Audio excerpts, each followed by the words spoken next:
Bonjour à tous, au masculin et au féminin, j'espère que vous allez bien aujourd'hui. Pour ma part, ça va plutôt bien. Alors aujourd'hui, ce ne sera pas une vidéo comme celle que j'ai l'habitude de vous faire, tout simplement parce que je suis en train de faire mes petites lectures de manga et je vous réserverai des vidéos spécifiques sur certains de ces mangas et les autres, j'en parlerai en fin de mois, comme d'habitude. Comme il fallait que je trouve quand même une idée de vidéo pour ce week-end, il fallait que j'arrive à réfléchir à un concept et tout, pour que vous soyez pas dans l'attente d'une nouvelle vidéo, j'ai décidé de faire un « Je brûle mes mangas ». Alors, pourquoi je mets les guillemets dans le « Je brûle mes mangas » ? Tout simplement parce que je vais le faire un peu différemment. Je vais faire une sorte de tournoi, comme on voit souvent dans les vidéos YouTube sur le « Je brûle mes mangas ». Je vais faire une sorte de tournoi sur ces mangas-là. Je vais les tirer un par un. En gros, mon concept à moi, c'est le manga que je garde. C'est un manga qui reste dans notre monde. Et le manga que je ne garde pas, c'est un manga qui n'existe plus. Ce sera ça la version. Parce qu'il y a l'impact du manga à prendre en compte. Et je trouve que c'est plus intéressant que juste je brûle le manga. Imaginons on fait un One Piece contre Naruto. Imaginons je garde One Piece, ça veut dire que Naruto n'existe pas. Et que le manga Naruto n'a pas eu l'impact qu'il a eu. Donc il y a plein de mangas qui n'existeraient pas. Donc je vous vois déjà, calmez-vous dans les commentaires, c'était qu'un exemple. C'était surtout pour vous montrer un peu l'impact que ça peut avoir. Et je préfère cette version-là de je brûle mes mangas. Donc, j'ai la petite boîte avec tous mes mangas écrits ici. Je vais la secouer. Premier duel. Alors... je mélange un papier, c'est My Hero Academia, donc on commence déjà avec du très lourd, un manga très populaire et très apprécié des gens. My Hero Academia contre Monster Hunter Orage de Hiromashima. Donc là je vais pas aller par 4 chemins, je garde My Hero Academia et j'enlève Monster Hunter Orage. Tout simplement parce que Monster Hunter Orage, c'est un manga qui est sympa à lire, qui s'est fini en 4 tomes, mais My Hero Academia, c'est quand même devenu un monument, malgré ce que je peux dire sur le manga en ce moment. Les deux prochains papiers, donc c'est Détective Conan, tout le monde connaît, sur le manga sur le détective, le petit détective, face à Hunter x Hunter. Ouf! Alors je pensais pas que Hunter x Hunter sortirait si tôt. Je m'attendais à l'avoir pour la fin, mais je suis vraiment désolé. Pour les fans de Détective Conan, je suis vraiment désolé, mais je garde Hunter x Hunter. C'est mon manga favori. Je vois pas quel manga aurait pu ne pas le faire rester. Mais ça veut dire que l'impact qu'a eu Détective Conan n'existe pas. Je préfère sacrifier l'impact de Détective Conan sur l'univers du manga plutôt que l'impact de Hunter x Hunter. Suivant. Alors, on mélange bien. Hop, j'en ai deux. Full Metal Alchemist qui sera opposé à Sky High Survival. Alors, Sky High Survival, j'ai pas assez regardé. Je sais que c'est fini là, en 21 tomes, ça s'est fini il y a pas longtemps. Et Full Metal Alchemist, c'est Full Metal Alchemist. Je garde Full Metal Alchemist, même si j'aime bien Sky High Survival, mais je préfère que l'on garde l'impact de Full Metal Alchemist parce que c'est quand même un manga écrit et réalisé par une femme. Je sais que ça peut paraître anodin de nos jours, mais il faut savoir qu'à l'époque, une femme qui écrivait un manga, c'était mal vu. Enfin, elle pouvait écrire et dessiner un manga, mais il fallait que ce soit du shoujo. Ça pouvait pas être du shonen. Donc cette femme a dû se faire passer pour un homme pour que les gens acceptent le manga, pour qu'il soit édité. Et franchement, maintenant, grâce à elle, n'importe qui peut écrire un shonen, que ce soit femme, homme, chien, chat, tout ce que tu veux, tu peux écrire un shonen. Elle a réussi à briser les codes, et ça, c'est quelque chose de génial. Duel suivant. Dragon Quest contre Ikigami. Alors, Dragon Quest, j'ai lu qu'un seul tome. Il me semble que à la base c'est un jeu vidéo, si je dis pas de bêtises. Je m'y connais pas trop en jeu vidéo et tout, mais il me semble que c'est un jeu vidéo qui a été fait en manga. J'ai trouvé ça vraiment sympa. Et Ikigami, je vous l'ai déjà dit, mais j'ai eu du mal avec le manga. Je trouvais que le speech de base était vraiment génial, mais j'ai eu du mal avec le manga. Je préfère supprimer le manga Dragon Quest que l'impact de Dragon Quest, le manga bien sûr, hein, pas le jeu. Le manga n'existe pas, parce qu'au final il y a les jeux et c'est ça qui a fait en sorte qu'il y ait des mangas. Et garder Ikigami, parce que je trouve que le concept est quand même très original et vraiment très intéressant. Et comme je compte me replonger là-dedans, peut-être que j'aurais plus envie et j'aimerais plus le concept maintenant. J'étais peut-être juste pas assez mûr pour comprendre à l'époque où je les ai eus, parce que ça fait quand même un bon moment que c'est dans ma mangatech et que je les ai pas tous lus, donc peut-être que ça joue aussi, on verra bien. Hop. Earthgear, donc le manga que je suis en train de lire actuellement, face à Food Wars. Que vous dire de plus? Je garde Food Wars et j'enlève Earthgear. Enfin, Earthgear c'est sympa à lire, mais je veux pas trop vous en dire parce que je compte faire une vidéo sur ce manga. Mais c'est sympa à lire. Mais je préfère Food Wars. Je préfère garder l'impact de Food Wars. C'est un manga vraiment sympa à lire, Food Wars. Je trouve que l'histoire elle est pas mal, hein. C'est pas une grosse histoire non plus, mais je trouve qu'elle est plutôt pas mal gérée. Les dessins dans Food Wars sont vraiment géniaux. Et puis, on a des petites recettes dans Food Wars. D'ailleurs, dites-moi si vous aimeriez un jour que je fasse une vidéo sur l'une des recettes que je trouve dans un tome de Food Wars. Ça pourrait être très marrant à faire. Qui est I du rire jaune? Il a aucune chance. Il a aucune chance. Il tombe face à Shingeki no Kyojin. Qu'est-ce que vous voulez que je vous dise? Je vais pas garder l'impact de qui est I face à celle de Shingeki no Kyojin. Enfin, c'est incomparable. Bon bah, duel suivant alors. On va vite passer à la suite. Hein. Je suis désolé Kevin, hein. J'aime tes vidéos, d'ailleurs t'es mon youtubeur préféré, mais Shingeki no Kyojin, je suis sûr que tu me comprends. Naruto face à Radiant. Ça c'est dur, c'est très très dur, tout simplement parce que je sais ce que vous allez dire. Vous allez dire Naruto, mais Evan, l'impact de Naruto dans la Japanimation, dans la pop culture, dans le monde entier, il est énorme, tu peux pas enlever ça, tu peux pas hésiter une seule seconde. J'entends, je comprends. Le problème c'est que Radiant, c'est un manga aussi qui a marqué l'histoire des mangas, parce que c'est le premier manga français adapté en animé au Japon, et même le manga adapté au Japon aussi. C'est dingue. Il n'y a aucun autre manga français qui a réussi à faire ce que Radiant a fait. Donc c'est dur à choisir. Soit j'enlève l'impact de Radiant sur notre pays, soit j'enlève l'impact de Naruto dans le monde entier. Et je pense que c'est avec regret. Et ça va faire très mal à certains. Mais je veux enlever l'impact de Radiant. Ça me fait mal. Mais l'impact de Naruto est beaucoup trop immense pour que je puisse l'enlever comme ça. Le seul moyen que je l'enlève, ça aurait été Naruto face à One Piece ou Naruto face à Hunter x Hunter. On aura le droit à qui contre qui? Les brigades immunitaires face à Demon Slayer. Non mais là j'ai l'impression d'avoir que des combats déséquilibrés. Enfin moi ça m'arrange, ça veut dire que je peux garder tous les meilleurs mangas et tous les plus gros impacts. Je vais forcément garder les brigades immunitaires, voyons. Mais non, je rigole. Je vais garder Demon Slayer, y a pas photo. Allez, passons au prochain combat. Tout de suite. Alors, A Silent Voice face à One Punch Man. Alors là, c'est deux catégories différentes, mais c'est quand même dur à choisir.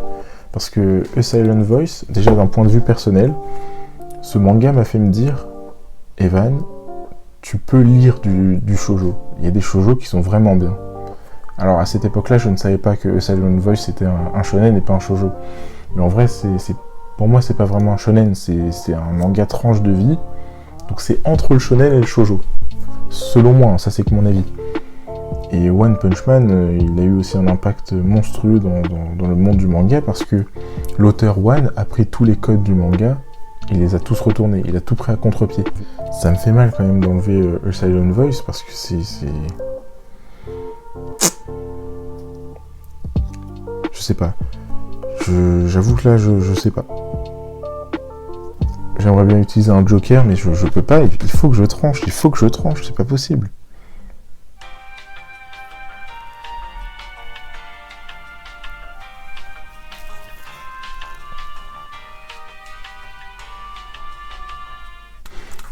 J'ai tranché.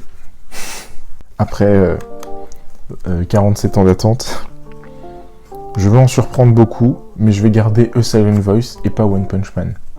Pourquoi ? Je vais m'expliquer. One Punch Man est un shonen humoristique d'action. Il a révolutionné un peu le genre du manga en montrant qu'on peut faire un manga intéressant et cool sans que le personnage principal ait une quête en fait. Même si Saitama a une quête, mais je veux dire une quête à la Luffy ou à la Naruto, de je veux devenir le meilleur ou je veux devenir le roi de... Vous voyez ce que je veux dire ? Lui, il est déjà au sommet. C'est déjà l'homme le plus fort du manga. Et c'est ça d'ailleurs l'humour, c'est pour ça que c'est drôle. Après, l'histoire est bien construite et sympa, mais je pense que l'aspect psychologique de A Silent Voice m'a plus touché. Et je pense qu'elle devrait plus rester dans les mémoires que l'impact de One Punch Man. Alors je sais, ça doit en choquer beaucoup, mais je me dis que déjà dans ma sélection il y a beaucoup de shonen d'action, donc si on pouvait diversifier ce serait pas mal aussi. Mais je pense que A Silent Voice devrait rester plus dans les mémoires que One Punch Man. Duel suivant, on retourne. Hop. Alors, Eden Zero, toujours de Hiro Mashima, face à Mushoku Tensei. Alors, Eden Zero, moi j'ai lu que le premier tome, je me suis dit que je vais pas regarder l'anime, je vais les lire, donc je vais en acheter pour voir la suite. Et Mushoku Tensei, certes j'ai que le premier tome, mais comme je vous avais déjà dit dans une de mes dernières vidéos, j'ai déjà regardé l'anime, et je trouve que l'anime est sympa. Pour l'instant, j'ai pas l'impression qu'un des deux mérite réellement d'avoir sa place d'un côté ou de l'autre. Donc là, c'est purement... Enfin, je vais vraiment choisir par celui que j'ai vu le plus.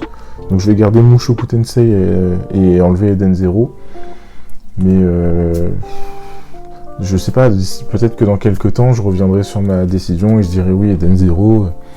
Mais bon, à mon avis... Pas de panique pour Hiro Mashima, il y aura sûrement un manga qui sera dans la sélection qu'on garde. Hop. Quand on parle du loup, Fairy Tail face à Dr Stone. Alors, je sais qu'il y a eu un gros engouement autour de Dr Stone, mais moi vous savez très bien que Fairy Tail c'est mon manga préféré, et enfin mon manga de cœur, parce que mon préféré c'est Hunter x Hunter, il y a une nuance. Et Dr Stone, j'ai vu qu'il y avait un engouement autour de ce manga, sauf que moi j'ai pas réussi à accrocher, j'ai lu que les deux premiers tomes, après vous me direz, mais l'univers était sympathique, mais je trouvais qu'il manque d'un truc en fait. Donc je vais m'acheter la suite, je verrai bien. À aucun moment il ne détrônera Fairy Tail, ça par contre c'est sûr, j'en suis sûr à 100%. Il faudrait vraiment que le manga il explose, il fasse un truc de malade à la One Piece, mais sinon il n'y a aucune chance. Dragon Ball, et bien sûr quand je dis Dragon Ball j'englobe Dragon Ball Z, GT, Super, tout ça. Face à Air Gear. Air Gear c'était un manga de mon enfance pareil, je l'ai regardé quand j'étais jeune. J'ai regardé pas mal de mangas quand j'étais jeune au final. Mais Dragon Ball, ouais, c'est Dragon Ball. Je pense que le combat le plus compliqué qu'il aurait pu avoir dans ma vidéo, là, ça aurait été un Dragon Ball face à Naruto. Parce que moi, j'aurais gardé Naruto, sauf que si tu gardes Naruto et que tu enlèves Dragon Ball, sans Dragon Ball, il n'y a pas de Naruto. Vous voyez ce que je veux dire ? Mais là, il n'y a pas ce problème-là, donc je garde Dragon Ball, j'enlève Air Gear. J'aime beaucoup Air Gear, mais bon... Enfin, Dragon Ball quand même, enfin, il n'y a pas d'autre mot. Rosy Prose face à Kill la Kill. Alors, ça ce sont deux mangas courts. Donc Rosy Prose c'est en 4 volumes, Kill la Kill en 3 volumes, mais Kill la Kill s'est fait populariser grâce à l'animé, qui est d'ailleurs excellent, 25 épisodes. Moi, je préfère Kill la Kill, même si Rosy Prose c'était vraiment génial, hein. Ça allait à 1000 à l'heure, les 4 tomes, j'avais l'impression d'en avoir lu presque une dizaine, vraiment, je vous jure, si vous avez l'occasion de les trouver parce qu'ils ne sont plus commercialisés, trouvez-les, parce que vraiment ça vaut le coup, ça vaut le détour. Et pour ceux qui se diraient ouais non, flemme, c'est fait par le créateur de GTO, comme ça, vous savez, et ça peut vous donner envie. Donc moi je garde Kill la Kill et j'enlève Rosy Prose, même si c'est quelque chose de vraiment génial, Rosy Prose. Assassination Classroom face à Sergent Keroro. Ce qui est drôle, c'est que c'est un peu le même concept. Je veux dire, Sergent Keroro, c'est un extraterrestre qui vient de l'espace, qui est venu, patati patata, pour envahir la Terre, et Assassination Classroom, c'est pareil. Sauf que, les deux, c'est un peu comédie, tout ça. La seule chose qui, selon moi, après je n'ai pas été super loin dans Sergent Keroro non plus, mais la seule chose, selon moi, qui diffère entre les deux, c'est que Assassination Classroom, le scénario est beaucoup plus complet. Donc ça me fait mal, parce que là j'enlève sûrement le manga de mon enfance, mais Sergent Keroro, on garde pas, et on garde Assassination Classroom. Ça me fait mal, hein, ça me fait très mal, vous savez. Donc là il me reste 3 papiers. Ce qu'on va faire, c'est que je vais faire un duel entre deux, j'en élimine un, et le vainqueur du premier duel va affronter le dernier. Et on verra bien ce qui va se passer. Donc, The Promised Neverland. Ah là, ça va faire des gros duels, là, je le sens. Face à Kuroko no Basket. Alors là, c'est vraiment très très dur. Parce que The Promised Neverland, c'est le manga révélation pour moi de... Je sais plus c'était quand, mais... Oui, en gros, quand le manga The Promised Neverland est sorti, je le connaissais déjà. Parce que ce manga il y avait tellement de hype autour qu'il a été ultra connu avant qu'il sorte en France. Et ça, j'ai trouvé ça dingue. Donc je me suis dit, dès qu'il sort, je me l'achète. Je me le procure parce qu'il faut que je sache pourquoi c'est une telle dinguerie en fait ce manga. Pourquoi il y a autant de gens qui en parlent sur les réseaux. Et j'ai pas été déçu du tout. C'est génial. Mais Kuroko c'est... Je sais même pas vous dire. Ce manga, mais je l'ai regardé, c'est un animé que je l'ai saigné. Vraiment, c'est le terme. Hein. Jusqu'à là, moi, je l'ai usé cet animé. J'ai dû le regarder 5 ou 6 fois déjà, entièrement. J'étais à fond. Je suis hypé. Ça m'arrive encore de temps en temps de revoir, d'aller sur YouTube, de regarder des scènes et de me dire c'était quelque chose quand même. C'est incroyable. En plus, moi, je suis un basketteur, donc tu me fais un manga sur le basket.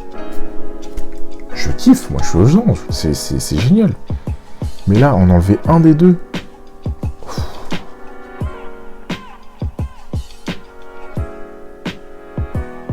Alors, ça va peut-être en choquer certains. Ça va peut-être faire du mal à d'autres.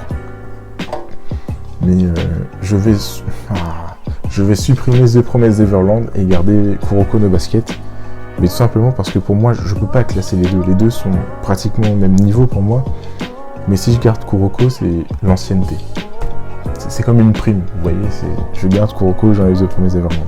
Je connais le dernier duel parce que c'est le dernier bout de papier et c'est le seul manga qui n'est pas ressorti de ma mangatech. Donc,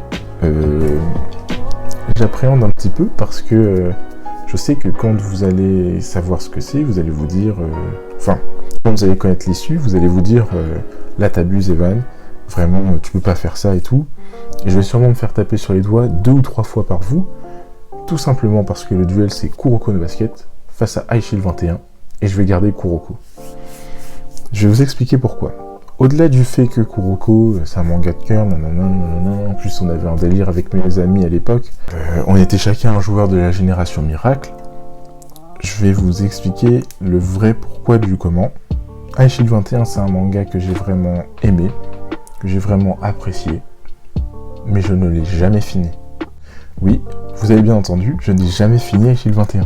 Je l'ai trouvé... le peu que j'ai vu, j'ai trouvé ça génial. Mais je n'ai jamais fini High Shield 21. Ça se trouve, si j'avais fini High Shield 21, à l'heure qu'il est, je dirais, ça dépasse largement Kuroko. Donc beaucoup vont m'en vouloir parce que je vais choisir Kuroko et je vais enlever l'impact d'High Shield 21. En plus, j'ai déjà enlevé l'impact de One Punch Man, donc ça veut dire que j'ai supprimé Yusuke Murata de... Je suis fou. Je suis vraiment désolé. Et il faut que je finisse Ice Shield 21. Parce que je sais que c'est l'un des meilleurs mangas de sport selon tout ce que les gens y disent, et je veux bien le croire. Quand je vois ce que ça a donné, je veux bien le croire. Je m'y mettrai, je vous le promets. Et voilà, c'est tout pour cette vidéo. Donc j'espère qu'elle vous aura plu, même si elle est un peu différente. Elle risque d'être un petit peu longue, mais je vais essayer de cutter le plus de choses au montage pour pas que ça vous fasse une vidéo de 40 minutes non plus. Moi je vous dis à dimanche prochain, où là on se remettra à parler de manga. Sur ce, je vous dis à plus, à la semaine prochaine. Diana.